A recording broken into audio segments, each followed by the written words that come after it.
The Woman in the Wall opens with a morning scene in the fictional town of Kilkenny in West Ireland in 2015. A woman named Lorna wakes up in the middle of the street with blood stains on her clothes that seem to have come from the palm of her hand for some reason. Lorna has a habit of sleepwalking, so she is pretty used to this situation. She knew where she was so she could return to her house with the door open. While inside the house, Lorna was shocked to see a knife that had stabbed a photo of Jesus right in the eye. Lorna knew that she was the one who did this while sleepwalking. However, when she pulled out the knife, water spurted out, indicating that she had accidentally penetrated the water pipe. After turning off the water tap, Lorna took the photo of Jesus and kept it in a red room. However, Lorna only put her hand in because she seemed afraid of what was in the room. Over the radio, Lorna hears news about an investigation into mother and baby homes in Ireland, where it is believed that thousands of children were taken from them by force. Lorna, who was in this institution 30 years ago, does not want to hear this news because it is a source of trauma that makes her often sleepwalk. Lorna works in a clothing store. Her boss said that someone was looking for her. However, because Lorna was late, the person left a letter. Lorna chose to read it later. Currently, Lorna has a project to make a bride-to-be's wedding dress and looks very good at sewing. Before going home, Lorna bought several keys and locks to ensure that she didn't leave the house again while sleepwalking. There she met a woman named Niamh, who was also a victim of the Magdalena laundry. Niamh seems to have invited Lorna to gather with other victims to discuss essential matters so that they get justice. However, Lorna refused on the grounds that her child was dead, so this meeting had no meaning for her. While at home, Lorna destroys a wall so she can patch a leaking pipe. It can be seen that Lorna is an independent woman. Lorna decided to open the letter she received at the shop. The contents of the letter stated that the sender knew what happened to Lorna's child. The sender of this letter did not give her name, but he did leave a telephone number. Of course, Lorna called the number. However, when the call was connected, the person didn't say anything and turned off the phone. The person then sent a message that she couldn't talk on the phone and wanted to meet in person. They arranged to meet at a pub at 8:00 p.m. Lorna remembers her past when she was 15 years old. Her father knew that Lorna was pregnant, so he called the priest to take Lorna to the monastery. Of course, Lorna didn't want to go, but the priest forced her to. Back in the present, Lorna goes to the pub to meet the person who sent the message. It turned out that there, the bride-to-be, whose dress was made by Lorna, was also partying with her friends. Lorna looked for the person who had promised her, but after drinking 3 glasses, the person still had yet to come. Lorna sent a message but has yet to answer it. Then a man said that the person would not come because he realized that Lorna had been waiting long enough. Lorna needed clarification on what this man said. The man introduced himself as Michael, and in fact, he and Lorna went to the same school before Lorna was sent to the convent. However, Lorna didn't remember it. Lorna becomes aggressive and takes out her anger on Michael, thinking that Michael is playing a trick on her. However, Lorna, who was drunk, fell and became unconscious. Time passes and Lorna wakes up in her room wearing a devil's horn headband. She checked downstairs and saw that the door lock was still locked, which meant she hadn't gone out. However, she saw the red room she was afraid of open and found the body of an older woman there. Lorna thought that she had killed this woman while sleepwalking. She again called the person who was supposed to meet her that night, but it turned out that the person was the corpse of the older woman from before because her cell phone rang.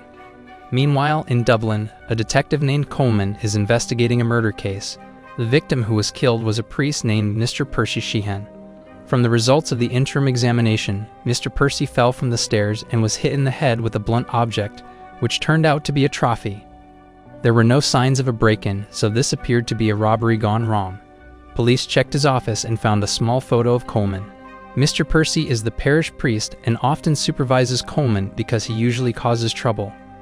Coleman goes outside to get some fresh air and notices that Mr. Percy's car is missing. Returning to Kilkenny, a car was found abandoned on the side of the road. No one was there, and the one who found him was a policeman named Aidan. This car belongs to Mr. Percy, who somehow ended up here. Meanwhile, Lorna goes to Niamh's house to meet the other victims. Niamh explained that there is a charity group that wants to fight for them as victims of the Magdalene laundry because until now, the monastery where they were enslaved has not been recognized as a Magdalene laundry and recognized as a training center. If recognized, they will officially become victims and can receive monetary compensation. However, Lorna wasn't here to hear this but wanted to ask if other victims had also received letters like hers. When she saw a woman named Clemence, who was also a victim, Lorna couldn't ask her. In the convent, they were enslaved by nuns to do laundry work. They were also tortured and taken advantage of. Not everyone agreed with Niam's proposal because they were tired of hoping and were afraid of being seen as liars because only the people inside knew what happened in the monastery. Apart from being a laundry, the monastery in Kilkenure is also a home for mothers and children. So this monastery accommodates women who are pregnant out of wedlock, prostitutes, women who have been abandoned by their families, poor women who had no skills, and others. Elsewhere, Detective Coleman has arrived in Kilkenure to examine the car found there. The person who greeted him was Sergeant Aidan. Since Kilkenure is a small town, there are not many police there due to the low crime rate. Coleman asked what business Mr. Percy had in this city, but Aidan had never heard of him here. They went to the location of Mr. Percy's car. Because it is a small town, there is no forensic team. Coleman wanted the car to stay there until the forensics team arrived, but Aidan suggested taking it to the police station. They went to a shop to meet a woman named Amy, who was a victim of Magdalena's laundry, for questioning. They asked if anything had been strange these past few days, but Amy didn't want to answer. However, when Coleman asked whether Amy knew Mr. Percy, Amy responded that Mr. Percy was the one in charge of putting the victims into Magdalena's laundry. Aidan didn't want to talk about it while Coleman was kept in the dark. Aidan told her that Mr. Percy had been found dead at his home, and Amy was grateful that happened. Amy hates all the nuns and priests involved in Magdalene's laundry, including Mr. Percy. However, of course, Amy denied that she killed Mr. Percy. After finishing with Amy, Coleman doesn't like that Aidan didn't tell him about Magdalena's laundry being here. Aidan replied that the government had investigated it, and they called it a training center. Coleman needs information about why Mr. Percy's killer stole his car and drove all the way here. Coleman wanted to go to the monastery, but Aidan advised him not to go because it would disturb a lot of people and possibly his supervisor. Coleman decides to meet the other Magdalena laundry victims and ask if they know Mr. Percy. They said only troubled people often met Mr. Percy. However, it turns out that it wasn't just problematic women who were sent to Magdalena's laundry, like this older woman who was sent to a convent because she was too beautiful and was afraid of becoming a prostitute. In fact, she has never had a girlfriend until now. Meanwhile, Lorna goes to the bar where she went last night and asks what happened to her while she was unconscious. The bartender answered that after Lorna regained consciousness, someone took her home in a taxi, but she didn't know who. While there, Lorna saw Mr. Percy's car being taken by a tow truck to the police station. Lorna recognized the car because it was the car that Father Percy used to take her to the monastery. She could even see herself in that car when she was younger. She went to the red room she was afraid of and opened a cardboard box. On the cardboard was a photo of Mr. Percy and another woman who was locked up in the convent. Not long afterward, Coleman went to Lorna's house, but Lorna hid. Coleman is here because Lorna is known to mess up a lot, not to mention having a sleepwalking problem. Later, Lorna fell asleep in this room smoking and suddenly woke up. Even though Lorna's eyes are open, she is currently sleepwalking. She went out with an axe, even though it was raining, but she didn't wake up. Amy saw Lorna, but because she was used to it, she didn't do anything. Lorna broke into the police station then, poured petrol, and set Mr. Percy's car on fire. Lorna smiled and then left, but when the explosion occurred, she woke up from her sleepwalking and realized that she had just set the car on fire. She panicked and rushed home and locked the door of her house. Then she wrote on the wall to constantly wake up at the same time. Aidan and Coleman already know about this explosion, and Coleman thinks this is the work of Mr. Percy's killer to eliminate traces, meaning that Mr. Percy's killer is in this city. The next day, Coleman met Lorna again, but this time at her workplace in a clothing store. Coleman asked if Lorna knew Mr. Percy, but Lorna denied it. Coleman is confused because he knows that Lorna is a victim of Magdalena's laundry, so she should remember Mr. Percy because all the victims hated him. Coleman asks when was the last time Lorna saw Mr. Percy, and Lorna recalls that when she gave birth, Mr. Percy watched her without saying anything. However, Lorna didn't tell Coleman anything, so Aidan wanted to continue the interrogation another day. In her memory, Lorna remembers that after she gave birth, a nun took her child, and she never saw her again. That nun was the corpse of an older woman who was in her house at this time. While at home, Lorna decided to destroy the wall of her house quite a lot, then put the woman's body inside, then covered it with boards and patched it with plaster. Lorna remembers that after giving birth, she still had to work in the laundry by force and was not paid any money. There, he befriended a similar victim named Clemens. Lorna complained of exhaustion, but they couldn't do anything. After work hours were over, Lorna heard the cry of a small child, which caught her attention, but the nuns there didn't even let her hear the sound of the children crying.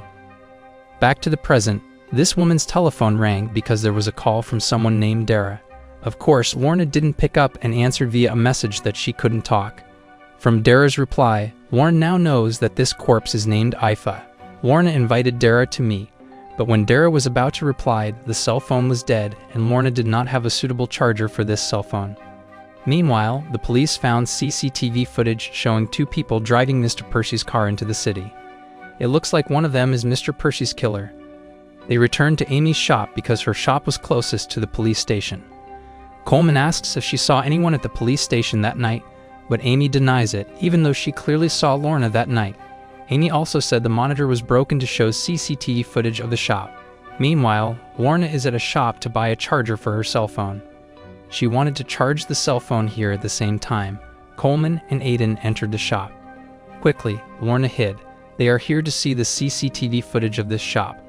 At the same time, Lorna spilled coffee on the shop's computer so that the shop could not show the CCTV footage. A few moments later, Lorna can now read Dara's message inviting her to meet at a bar. In the night, Lorna goes to the specified bar, but she needs to know who she should meet.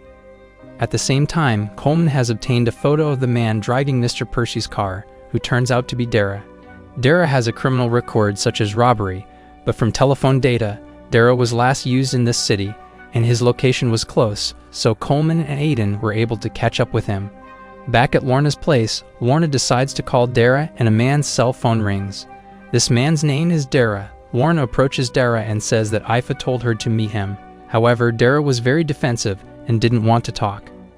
Lorna introduces herself as Grace and says she is Ifa's friend from the convent. Dara is Ifa's husband and he needs clarification about why he has never heard the name Grace from Ifa.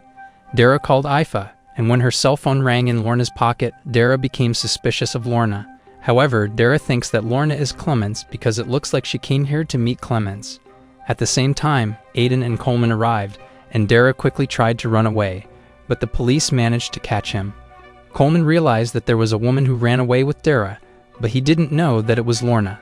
Lorna runs away and Coleman chases her, but when she enters a small alley, she remembers her nightmare in a dark alley with a zombie-like man chasing her. This made Coleman unable to chase Lorna. Time passed. Lorna went to Clemens's house, but what she met was her brother David. However, Clemens was currently sleeping and David didn't want to wake her. He didn't want Lorna to cause trouble for Clemens. The next day, Aiden interrogated Dara about the possibility that he was Mr. Percy's killer, but Dara didn't want to say anything. However, when Coleman showed that he knew Dara was with a woman, Dara admitted that he had indeed killed Mr. Percy and he was the only one. The reason was an uncontrolled robbery and an unintentional accident. Coleman asked how many times Dara stabbed Mr. Percy, and Dara said he didn't remember, but maybe several times. However, this is a trick question because Mr. Percy died from a blunt object blow by his trophy, meaning Coleman can confirm that Dara was not the perpetrator of Mr. Percy's murder. However, because Dara is willing to admit to a murder he didn't commit, it means he is protecting someone important. Dara says that his wife didn't kill Percy, but Coleman thinks one of them did, and he knows Dara wasn't the culprit. Dara explained that Ifa only met Mr. Percy to talk because they had worked together, considering she was a nun. Ifa feels guilty about what they did at the convent. Dara thinks they should look for the woman he was with at the bar, and he means Lorna. Dara didn't know who Lorna was, while Coleman and Aiden didn't see Lorna's face that night until, as far as they knew, this woman was mysterious. Elsewhere, Lorna is looking at the laundry worker carrying blankets. She remembers that while working at Magdalena's laundry, she suggested to Clemens that they run away with their child from there. However, Lorna realized that one of the nuns had overheard their conversation. Back in the present, Lorna is waiting for the victims of Magdalena's laundry, who will gather to meet Clemens. Lorna wants to talk to Clemens, but Clemens doesn't want to talk to her. They are there to meet a man named James, who is a person who wants to fight for their rights as still unrecognized victims. They pointed out several objects that reminded them of Magdalena's laundry. First, Amy showed me a nail clipper. She explained that there was a nun who often targeted her. She knows that Amy is not good at ironing, so when Amy makes a mistake, she punishes her by cutting her nails so deep that they bleed. Because she was bleeding, her blood ended up staining the cloth she was ironing, so that the other nuns now had an excuse to punish Amy again. Another victim brought exam results papers. Apparently, the monastery sent exam results papers as if they were being given a proper education, even though they were being enslaved for 16 hours a day. Lorna remembers her past again. One night, Clements and Lorna went to the children's room to take their child to escape. Clements was able to recognize the baby and picked him up. However, it turns out that Lorna betrayed Clements by telling the nun about their escape plan, so Clements was arrested and punished by having her hair cut. Because of this, Clements and Lorna's relationship deteriorated. However, unlike Clements, Lorna was praised as an obedient child and given a reward, namely the opportunity to meet her child. However, because she had never seen her child, Lorna couldn't recognize which child it was. The nun who accompanied her insulted her by saying that Lorna was unfit to be a mother because she couldn't even remember her child.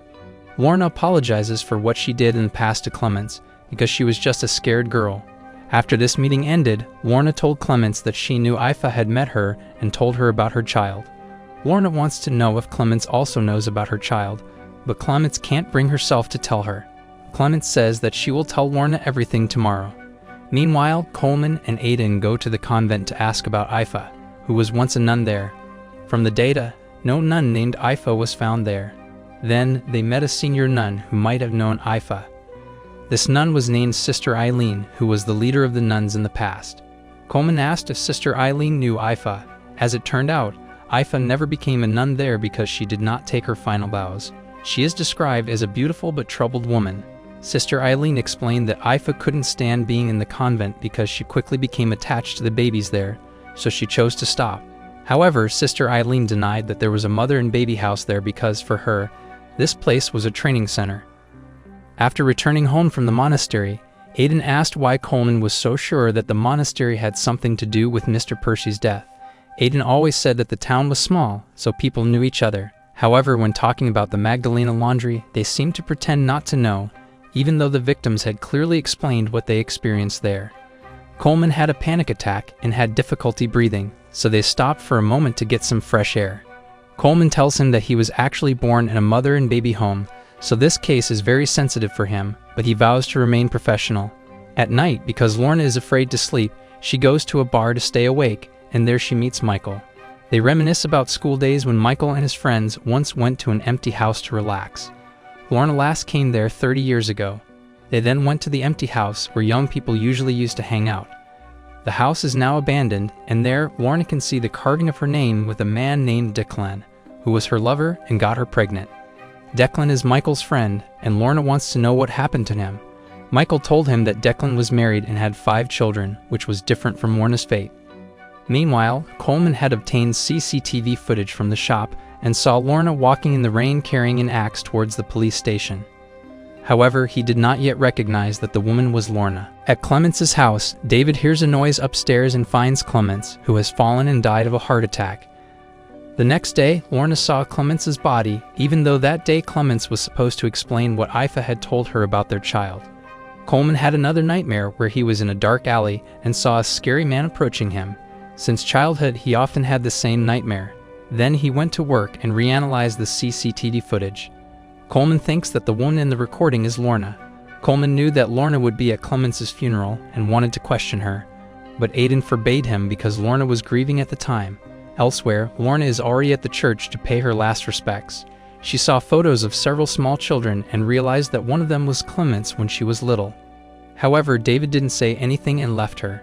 After the funeral is over, Lorna goes to the bar, and Michael is there too. Michael realized that Lorna still wasn't asleep. He told her that in the army, soldiers sometimes rub chili peppers in their eyes to keep them awake. Then, Lorna met David. She knows that David is in mourning, but Lorna wants to know if, before Clements died, she told David about Lorna's child. However, David didn't want to answer that. Coleman meets Lorna and asks her to come to the police station tomorrow to talk. Lorna becomes defensive, so Michael intervenes between them, and Aidan also joins in and separates them. James, who was also there, explained that he still needed time to fight for the victims' rights. Among the victims, only Amy, Lorna, and Clements were detained in the convent because they were pregnant out of wedlock. Amy thinks now only she and Lorna know what they are going through, but Lorna is uncomfortable because Amy keeps talking about Clements because she feels sorry for David.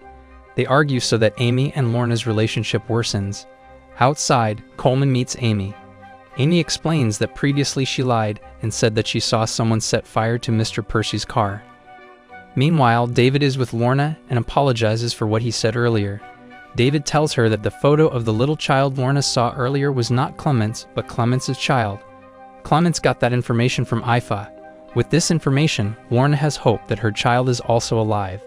The next day, Lorna was taken to the police station for interrogation. However, before that, she went to the toilet and dripped chili sauce into his eyes to keep them awake.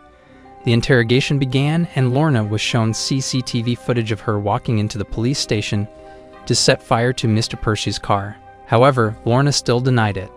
Coleman shows Lorna a photo of Scifi and asks if she knows this woman and when she last saw her.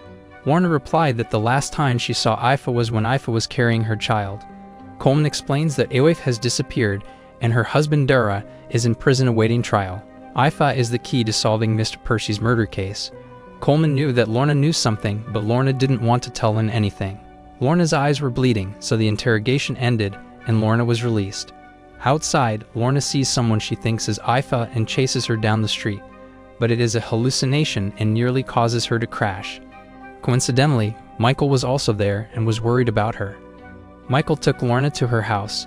Lorna shows a photo of Clements' child, which means there is a possibility that her child is still alive. Now Lorna thinks that maybe Scifi is planning to give information about her child, but the problem is that Lorna hasn't slept for a long time and can't differentiate between what is reality and what isn't. All she needs is sleep, but he is afraid of sleepwalking again. Lorna asks Michael to watch her while she sleeps. At first, Michael was doubtful, but he decided to help her. Time passed, Michael also fell asleep, and when he woke up, he saw Lorna standing in the kitchen. Lorna is sleepwalking and cutting out a photo of Clements' child. When Michael tries to stop her, Lorna accidentally cuts Michael's hand. Michael doused Lorna with water, and that's when Lorna woke up from her sleep. Lorna was shocked to see Michael's bleeding hands and realized that this was her doing. Michael then goes to the hospital to have his wounds treated while Lorna picks up a piece of Clements' child's photo. The next day, Coleman confronted Dara and showed her a photo of Lorna, asking if the woman he met at the bar was Lorna. Coleman thinks that Lorna knows where Scifi is. Dara hints that Scifi often talks about the house of the Holy Shepherd. He didn't know what it was, but what was certain was that Scifi was afraid of them. Meanwhile, a woman meets Lorna and says that she is Scifi's daughter who is looking for her. Scifi disappeared even though she was looking for Lorna. They go to a bar and Lorna asks if Scifi knows where her child is. Scifi's daughter explained that she was meeting journalists to fight for the rights of the Magdalena laundry victims. However, the journalists said they needed new evidence to support their claims. Lorna asks if Scifi's children know where she is. Scifi's child saw the wildflower burn on Lorna's hand and told her. Lorna remembers the time she and Michael went to an abandoned house and touched flowers that burned her skin. She recalled that Scifi also had the same wound, which meant that maybe Scifi was hiding something in the empty house. They then went to the empty house. Lorna tells her that maybe Scifi is hiding something there. They entered a house with wildflowers that could burn their skin and searched the house, looking for something. However, at the same time, Scifi's daughter's mobile phone rang, and she rejected it, saying it was a call from her worried father in Dublin. Hearing this, Lorna realized that this girl was only pretending to be Scifi's daughter, because if she was really Scifi's daughter, her father, Dara, should be in prison and not at home. Lorna decides to split up and look for the items hidden by Scifi. Lorna realized there was a secret door on the floor, and when she opened it, she found a plastic bag containing many envelopes. Lorna realized that this was evidence that Scifi was hiding, and knowing that this woman was not Scifi's child, Lorna left her alone. After getting far enough, Lorna checked the envelope. The envelope had a name on it, and she found an envelope with her name on it. The contents of the envelope were the death certificate of her child, Agnes, who died at the age of 1 year and 1 month due to shivering for 2 days. Elsewhere, Coleman looks for information about the Holy Shepherd's house, which turns out to be a child adoption agency under the auspices of the church. Coleman thinks that the Sacred Shepherd's house could link Father Percy's death with Scifi's disappearance from the monastery. Based on data, the Holy Shepherd's home closed in 1979. Coleman thinks this is not true because Lorna gave birth in the 1980s. At the same time, Aidan received a call that someone had seen Scifi in a taxi the night she disappeared, and there was only one taxi driver in the town. Coleman then meets the only taxi driver here and asks if he recognizes Ifa. This taxi driver remembered it and explained that he had used his taxi to take Lorna to her house after she fell in the bar and made a date with Ifa. Hearing this makes Coleman even more convinced that Lorna is the key to finding out why Ifa disappeared. Later, Coleman goes to Lorna's house. Because Lorna was not at home, he broke into Lorna's door. Coleman checks Lorna's house and sees the room where Lorna keeps news about Magdalena's laundry. While going upstairs, Lorna arrived at her house. Lorna wasn't surprised to see Coleman and instead offered him tea. Coleman asked if Lorna had visitors on October 31, and Lorna denied it. Coleman explains that the taxi driver told him that Lorna and Ifa went home together that night, information that even Lorna didn't know. Coleman thinks that Ifa killed Mr. Percy and is hiding here, and Lorna is protecting her. Lorna burned Mr. Percy's car to eliminate traces, but Coleman didn't understand why Lorna was helping her. Lorna replied that she didn't help her. Lorna shows Coleman her child's death certificate. In the letter, the person responsible for making the death certificate was Ifa. Suddenly, Lorna heard a knock on the wall, but only she could hear it. Lorna panics and tells Coleman that she killed Ifa and hid her in the wall. Lorna destroys the wall but doesn't find a body there, so Coleman doesn't believe her. Coleman again asks where Ifa is, but Lorna doesn't know either. Coleman calls Aiden and tells him that Lorna admitted to killing Ifa, but there was nobody on the wall, so this confession is hard to believe. Coleman enters Lorna's house without permission, so Aiden decides to return Coleman to Dublin. Time passes, Coleman returns to Dublin and goes to Mr. Percy's house to look for clues. There he sees a photo of himself with Mr. Percy and remembers the first time he became a detective. They celebrated together. He came here to explain that he already knew that he was adopted, so he wanted to find his birth mother. The adoption agency where Coleman was adopted was the church-run Lazarus Home in Dublin. However, Mr. Percy said that he did not know anyone from Lazarus House. Returning to the present, Coleman checks the books in the house and finds a financial report belonging to the Lazarus House. Even though Mr. Percy had said that he didn't know anything, a detective arrives to keep an eye on Coleman. Coleman continued to check Mr. Percy's house and found a box for telephone cables from the evidence. There was no landline, but from this thing, Mr. Percy should have had a landline. Coleman thought that someone stole the phone to hide Mr. Percy's phone history. While at home, Coleman had another nightmare in which he was in a dark alley with a scary man chasing him. When he woke up, Coleman's mother was worried about him. Coleman told about his nightmare of being in a dark alley. His mother said that since childhood, Coleman often had the same nightmare after being taken from Lazarus House. Coleman shouted, "Don't let the cruel man catch me." This cruel man was the one he was afraid of, but he still didn't understand. Coleman asked his mother if Mr. Percy was connected to the place where he was born. She answered that Mr. Percy was only helping her to find an adoption agency, namely the Holy Shepherd's house. The next day, Coleman calls Aiden to ask about the Holy Shepherd's home, which closed in 1979, but Coleman thinks they were still operating until at least 1989. This is because Coleman was adopted from the Holy Shepherd's home in 1989, 10 years after it closed. Later, Coleman looked for information about Lazarus House and found that Lazarus House had been closed, and its last leader was a bishop named Brendan Rice. From an article, he also saw a photo of Mr. Percy with Brendan holding the cup that was used to kill Mr. Percy. Coleman then meets the ancient Bishop Brendan. Coleman asked if Mr. Percy often went to Lazarus House, but Bishop Brendan couldn't remember. However, when Coleman asked about the house of the Holy Shepherd, his expression changed. Bishop Brendan didn't want to talk anymore, so they finished the meeting. As time went by, Coleman was in his office when his supervisor called him. His supervisor explained that Bishop Brendan had filed a formal complaint against Coleman, who was considered disruptive. Coleman explains that he smells a connection between Bishop Brendan and Mr. Percy, but his supervisor wants Coleman to drop the case and hand it over to his colleagues. Coleman refused, and this resistance resulted in him being temporarily suspended. Then Coleman broke into the closed Lazarus House. This place is abandoned, and there is no one there. While he was in a room, the floor he was standing on broke, causing him to fall into a hallway, which had been his nightmare all this time. Coleman thought that this hallway only existed in his dreams, but it turns out this hallway is real. Despite panicking, he managed to get out of the hallway. After that, Coleman went home and saw his mother. He told him about the hallway and asked his mother to explain all the information he didn't know. His mother explained that she had heard rumors that at the Holy Shepherd's home, Children were being separated in a room called the rejection room, a place where non-white children and disabled children usually would not have been there. Because of this, his mother adopted Coleman, and she loved him sincerely. Coleman's adoptive mother also never met Coleman's biological mother, but she knew her name was Catherine Ivers. Later, Coleman went to the office that held files about the Lazarus home for mothers and children. There he found a file that surprised him. Meanwhile, Lorna goes to the cemetery to check if there is her child's grave there, but she doesn't see it. She went to a priest to check the 1986 death records, looking for Agnes' name, but there was no such name in the book. The pastor advised Lorna to check the regional archives because the data there might be more complete. Lorna went to the county archives to search for a burial in her child's name, but was unsuccessful. All the data had been digitized so it could be accessed via computer, but Lorna was not satisfied and wanted to examine the physical copies with her own hands. Even though it was forbidden, Lorna did not give up. After the office closed, Lorna remained there and managed to take a copy of the funeral from 1986 without being discovered. At home, she checked the burial book but found no information about her daughter.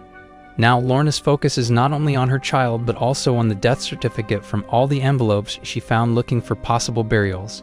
Because there were too many envelopes, she asked Michael for help. Michael comes to Lorna's house to help her. Lorna explains that she found death certificates belonging to 298 babies in the convent. She wanted to know whether among these 298 children, her child was the only one who did not have burial data. Lorna lit a candle as a form of final respect. Of the 298 death certificates, only 3 children had burial data. Lorna thinks that the nuns may have buried other children in mass graves around the convent. Michael advises Lorna to hand the case over to the police and leave town because it's clear staying here isn't good for her. Michael, who lives in Dublin, offers to take her there, but Lorna refuses because she wants to find her daughter's grave. Lorna decides to return to the convent to search for the truth, but no one opens the door. Lorna then entered the place that was previously the laundry where she was enslaved, reminding her of her bad memories of that place. She finally managed to enter the convent and met Sister Eileen. Lorna asked where she buried her child, but Sister Eileen answered that giving birth did not automatically make someone a mother. The trauma Lorna has experienced is palpable, and she is still afraid of Sister Eileen, who reflects the cruelty she endured there. Nurse Eileen then called Aidan to arrest Lorna. Not long after, Aidan arrived and took Lorna to the police station. Aidan explains that tonight will be the last night he lets Lorna go and wants her to behave well. Lorna answered with a story about how Clements managed to escape one day, but by then, Aidan had become a police officer and arrested Clements, then returned her to the convent. Lorna explains that because of Aidan's actions, Clements is being punished. However, Aidan didn't want to hear it and responded that, from his point of view, there was no other choice but to return them to the convent because he couldn't let the women live on the streets. Their families wouldn't even accept them, so the only option was to return them to the monastery. Then, Lorna showed the book she had filled with the names of 298 children who died at the monastery, of which only 3 children had burial data. Hearing this made Aidan speechless. The next day, Coleman met Lorna at her house. Coleman shows something he has found before, namely a death certificate, which turns out to be Lorna's. However, Coleman is still alive, which means there is a possibility that her daughter is also alive. For the first time, Lorna laughed out loud, realizing that this death certificate was a fake despite the government stamp. Lorna now knows that Coleman was a child born at the mother and child home. Coleman shows this to Lorna because he wants to help her find the truth about her child. Coleman also showed the files he brought from Mr. Percy's house in the form of letters from the people he helped. From one of these letters, Lorna found a letter from the Breda family, who were Clements' children. Lorna shows Breda a photo and explains that Breda was born in 1985.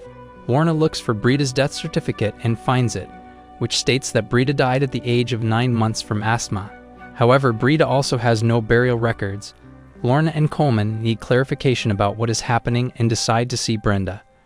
From Breda's letter envelope, they found the address Mill Road, number 11.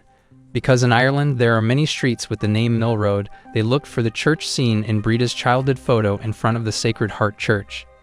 There are many churches with similar names in Ireland, but now they have 2 leads, namely the Sacred Heart Church and Mill Road. They discovered that there were 5 churches with the name Sacred Heart near Mill Road, and they decided to go to the closest church first. Meanwhile, James met Niam in a hotel lobby. James had good news and announced that the state would recognize the monastery at Kilkenner as the Magdalena Laundry. Once all victims sign the letter, they will receive compensation from the state. Aidan was on holiday from work because of his burden after hearing Lorna's story. Aidan understands the experiences Lorna and the other women at the convent have gone through and feels guilty for not being able to do more. He decides to go to the office and call the Dublin police to ask for all the information regarding Mr. Percy's murder, because now he will help Coleman solve this case. Elsewhere, Coleman and Lorna are on their way to their destination. They managed to find the Sacred Heart Church and were convinced that this was the place where Breda took photos as a child. They also managed to find Breda's house. When they arrived, Breda's adoptive parents were out of the house. Coleman said he was a police officer investigating the case and wanted to talk to Breda's adoptive parents. However, Lorna could not restrain herself and told her that Breda was adopted. Initially, Breda thought that Lorna was her biological mother, but Lorna denied this. Breda explained that since childhood, her adoptive parents had told her that she was adopted. Breda's adoptive parents had long wanted to adopt the children, but the government considered them too old. However, Mr. Percy met them and told them that there was a 9-month-old baby whose mother had abandoned him, and she was looking for parents to adopt it. Breda's adoptive parents didn't want her to be sent to St. Alma, so they adopted her.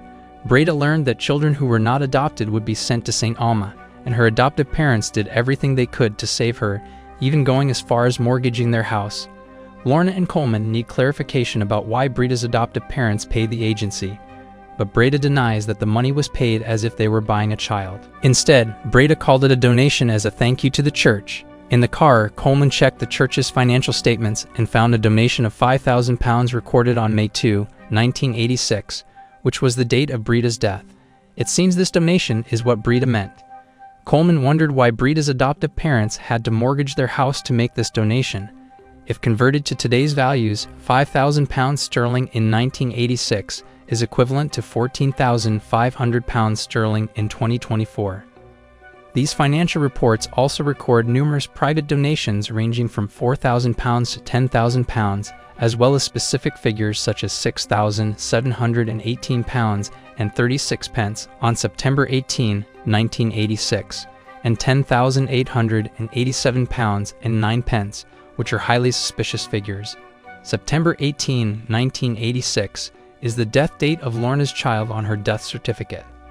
Coleman and Lorna realized that the death dates on the death certificates are actually the dates on which the children were adopted. Churches ask for donations, which means they kidnap children from their birth mothers and sell them. Elsewhere, Niam gathered Magdalena Laundry victims to sign a letter so they could receive compensation from the state. They are happy because they can be recognized as victims. Meanwhile, Lorna and Coleman meet Coleman's mother. Coleman asked his mother if she had to pay the church when she adopted him. His mother denied it and stated that Mr. Percy was not forcing her, but was only hoping for a donation of an undisclosed amount. His mother showed him the file she received when adopting Coleman, which included the business card of a man named Ignatius, who was the person who introduced him to Mr. Percy. At the same time, Lorna received a call from Niam. Niam tells them that James' efforts to fight for their rights have been successful, and Lorna needs to sign a paper. Lorna refused because she was in Dublin. Niam sent the letter to Lorna. The essence of this letter is that in order to obtain compensation, the victims are required to discuss Magdalena Laundry no longer. This is an attempt by the government to cover up the Magdalena Laundry issue so that victims are not allowed to sign it. Lorna then arrives at the pub and tells the group that they should not sign the letter as this will prevent them from fighting the church. They knew this but were confused as to why they should fight the church again if they had already won. Lorna explains that the convent sold hundreds of children born there and that the compensation the church offered was their way of eliminating traces. Lorna shows a photo of Clemence's child and her fake death certificate as evidence. She asked for their help to avoid signing the letter. Lorna knew the request was complicated because they wanted to be recognized as victims so they would not be considered liars. That way they can rest easy because they don't really care about compensation. Meanwhile, Coleman meets Aidan and tells him about all the findings. Aidan also showed the results of his research, namely Mr. Percy's missing home telephone records. Mr. Percy once called a hotel in Dublin at 6 p.m. Aidan felt strange because at that time, Aoife and Dara were already on their way to Kilkenner, which meant they couldn't possibly be the perpetrators of Mr. Percy's murder. Coleman thinks that the church's sale of children was a multi-person operation, and perhaps Mr. Percy was killed because he was considered a threat or a burden. Coleman showed Ignatius' business card, who was the person who introduced his adoptive parents to Mr. Percy. Coleman then called the hotel Mr. Percy contacted. The hotel clerk said that that night there were 3 major events taking place, namely 2 weddings and a seminar about survivors of the Magdalena laundry held by James. Meanwhile, other police are looking for information about Ignatius. Apparently, Ignatius was the founder of the House of the Holy Shepherd, whose name was changed several years ago to James. Interpol data shows that James was questioned about fundraising before destroying several abortion clinics to cover his tracks, but he was never jailed.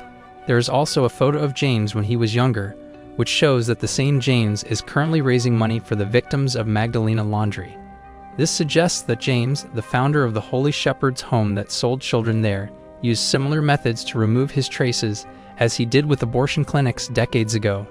Meanwhile, at Lorna's place, she says that a former nun named Ifa helped her find it all. However, an older woman remembers Ifa and views her as a miracle. Ifa was thought to be dead, but a few days later rose from the dead. Flashback shows that a few days ago, Ifa went alone to Mr. Percy's house to meet him. This is the first time they have met in 30 years. Ifa explained that she never completed her final vows, so she never officially became a nun. During the ceremony where the nun-to-be was supposed to recite her final vows, Ifa experienced catalepsy, a side effect of epilepsy that left her convulsing and appearing dead. Because of this catalepsy, Ifa did not have time to say her last vows. A few days after being declared dead, Ifa rose again because she was not actually dead. The cause of catalepsy that was triggered was deep emotional stress. When Ifa lay on her stomach and heard the sound of the stolen baby crying with Mr. Percy stolen from their mother, which weighed heavily on her mind. Ifa knows that the church is selling the babies and that it is a wrong thing to do, so it is a burden for her. Mr. Percy showed letters of thanks and Christmas greetings from parents who adopted or purchased children from their church. All of the children were cared for in good Catholic families, although not with their biological mothers. Mr. Percy kept all the letters so that they would not be found by the children's biological mothers to protect the children. Even though the children were happy, the actions they took were still wrong. Ifa brings the letters and Mr. Percy tries to stop her. In the process, Mr. Percy accidentally fell down the stairs. Ifa took all the letters and left Mr. Percy unconscious. She stole Mr. Percy's car and went to Kilkenner with her husband Dara. In Kilkenner, they met Clements and showed her a photo of her living child. Ifa also went to the clothes shop where Lorna worked to tell her the same thing, but Lorna was late for work, and they didn't meet. When they had an appointment at a bar, Ifa was late and Lorna was already drunk. Lorna fell and became unconscious, so Ifa had to take her home by taxi. While Lorna slept in her room, Ifa checked Lorna's house and found many objects related to her child. Seeing this, Ifa remembered her past because they were the ones who took Lorna's child right after she gave birth. Ifa experienced severe stress and her catalepsy returned, making her appear as if she were dead. Panicking, Lorna pushed Ifa's body into the wall. However, Ifa is not truly dead and has regained consciousness. Now, Lorna is confused, looking for Ifa in the hole where she kept Ifa. At the same time, Coleman asked Lorna to come to the police station to show something. Coleman shows the video of James and explains that James is the one who sold the children at the convent with the help of Mr. Percy. The reason James wanted the victims to sign the letter to get compensation was to cover his tracks, because once the victims signed it, they were no longer allowed to talk about this matter. In the video, they see St. Alma, a place where children who are not adopted are located. From news on the internet, it is known that St. Alma was previously a children's hospital before being converted into a school by James' organization. There is also a photo of the convent's nuns working as nurses at St. Alma, indicating that the same party ran St. Alma and the Kilkenner Monastery. They decided to go to St. Alma, which is now a school. Lorna wanted to talk to someone who was senior enough and knew about the place when it was still a children's hospital. Lorna explained everything, but the man, who turned out to be a former governor, couldn't help her because Lorna had a criminal record. The man clearly knew something and didn't want to help Lorna. Meanwhile, Coleman and Lorna go to the hotel where James is preparing to hold a seminar. Coleman asked James if he received a phone call from Mr. Percy the night he died. James acknowledged this question and explained that he was congratulating him on his new award, with nothing important to remember. Coleman denied this statement because it was impossible for Mr. Percy not to tell him that he had just fallen down the stairs and been robbed. Coleman was convinced that Mr. Percy knew all of James' criminal secrets, so James saw him as a burden and killed him. However, James denied these accusations, saying that when Mr. Percy died, he was speaking at a seminar, and 200 people in the audience could have been witnesses. Coleman and Aidan feel trapped with few options. Coleman thinks that James did not kill Father Percy directly but instead sent someone else to do it. They return to the police station and Aidan expresses regret, feeling he should have done something sooner. Everyone at the police station knew what happened at the monastery, but no one dared to speak out. Aidan later recalled that he had seen a man known as the Cruelty Man, the name of the Irish Society for the Prevention of Cruelty to Children, going in and out of the monastery. Coleman, shocked to hear the term Cruelty Man, felt that this was the monster he often feared in his nightmares in the alleys. Aidan explains that Cruelty Man actually refers to an agency for the prevention of cruelty against children. Coleman previously thought that the nun put him in the hole to protect him from the Cruelty Man, but it turns out that the Cruelty Man came to save him, while the nun was saving herself. Coleman attended James' seminar. After the workshop was over, Coleman spoke to James again and threatened to arrest him and all his colleagues. Accidentally, Coleman steals James' cell phone and checks the phone history on the night of Mr. Percy's death. He tried to call someone whose name was on James' telephone call list, which apparently belonged to a woman sitting next to Coleman. Apparently, it was the woman James sent to kill Mr. Percy. This woman also claimed to be Aoife's daughter when she was with Lorna looking for evidence. The woman confronted James because he called her, and James realized his cell phone had been stolen. James spoke privately with the woman, telling her that Coleman already knew everything. James knew the woman would be captured, but he ordered the woman not to reveal anything and to make a sacrifice for him. Coleman encountered them, and the woman ran away. Although Coleman managed to catch her, the woman would not provide any information following James' directions. Without sufficient evidence, Coleman was unable to arrest James. Meanwhile, Lorna is at home and calls Coleman, asking if he loves his adoptive parents. Coleman confirms this, and Lorna realizes that what she wants is happiness for her child. If her child could be happy, even with a foster family, that would be more than enough for her. Then, Lorna entered the hole where she kept Aoife's body and explored the place. She found Aoife's shoes and realized that Aoife had climbed up. Lorna goes to the roof and realizes that Aoife is really dead. Aoife held an envelope, and Lorna took it. Lorna finds an envelope containing a photo of a girl who she knows is her daughter. Lorna then calls Coleman to her house, telling him that she killed Aoife despite never intending to do so. Lorna shows Coleman a photo of her child and finds out that her child is still alive. Coleman offers to make up the story that Lorna was unconscious when she killed Aoife due to sleepwalking so that she would not go to prison. However, Lorna refused the offer. Lorna still feels guilty about Aoife's death, even though her intention was only to help her.